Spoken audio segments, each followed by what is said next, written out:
episode of Drone and Phone, we're going to do something a little bit different. I have 4 drones here, one new one, the Air from DJI, plus another 3 that we use regularly on the show.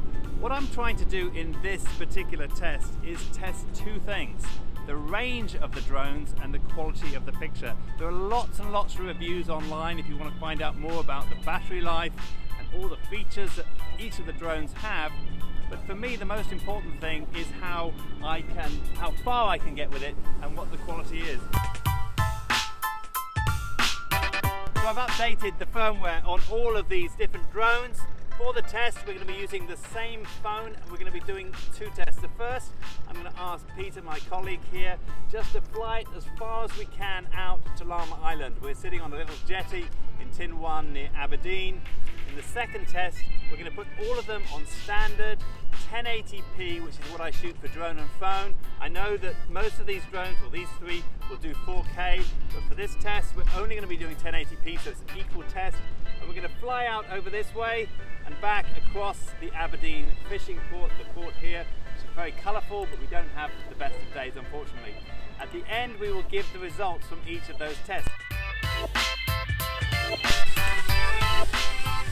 So Peter has set off with a Spark. I've asked him to go up to 30 meters and then fly out this way towards Llama Island as far as he can get. Now, as I said, the distance on this should be around 2 kilometers with the extra controller, but we never get anything like that. In fact, I'll be surprised if he manages to get 1 kilometer out of it.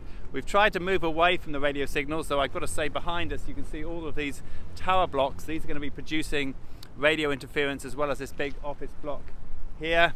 But we are flying out in that direction away from that, and I'm hoping that we're not going to get too much. But this is a problem that we have in Hong Kong all the time in very crowded places, and obviously you don't want to fly over the crowded places, but if you're flying near them, we get a lot of interference, and that greatly reduces the distance we can fly the drones.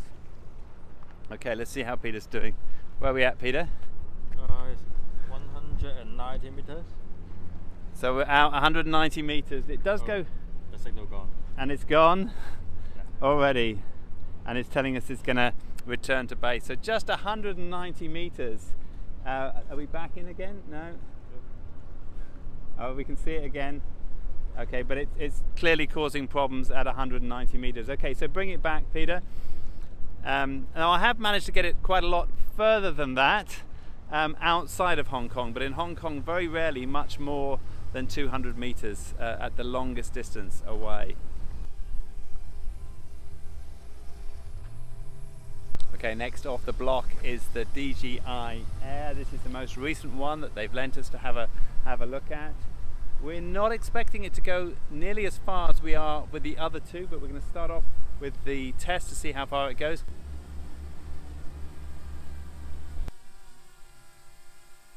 Okay, so this is the 3rd in the test, the DJI Mavic Pro. This is the drone that we've used the most for both covering events and a lot of the shows. We've only really moved on to the Spark more recently.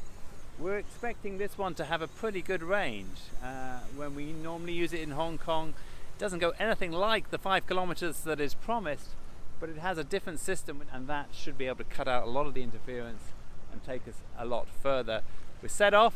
Peter's on the controls. Let's go and see how he's doing.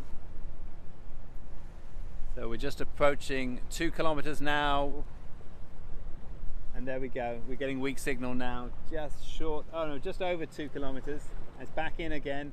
You tend to see this, they do go in and out of the weak signal before it completely blacks out, and then it will return back to its GPS home location, which is where you took it off from, and you'll pick it up probably. Okay, I lost it. Okay, so we've lost at 2 kilometers and 80 meters, so pretty well double the distance of the Air.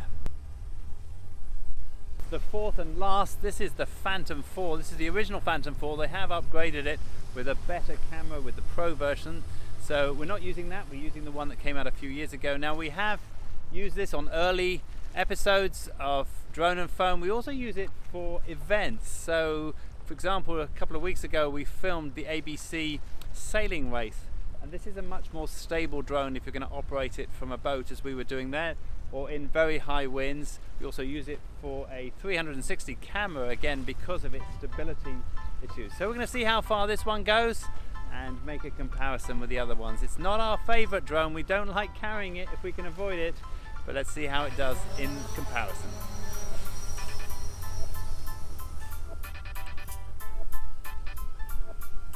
Well, that's the end of our test. The Phantom 4 is just coming back now. The final results for the distance test was the Spark. The first one went just under 200 meters, not impressive at all. The Air then went just over 1 kilometer. The Mavic went just over 2 kilometers, and the Phantom 4 1.4. As for the quality tests, I'm going to take the discs out, go back to the office and see what they look like on my screen.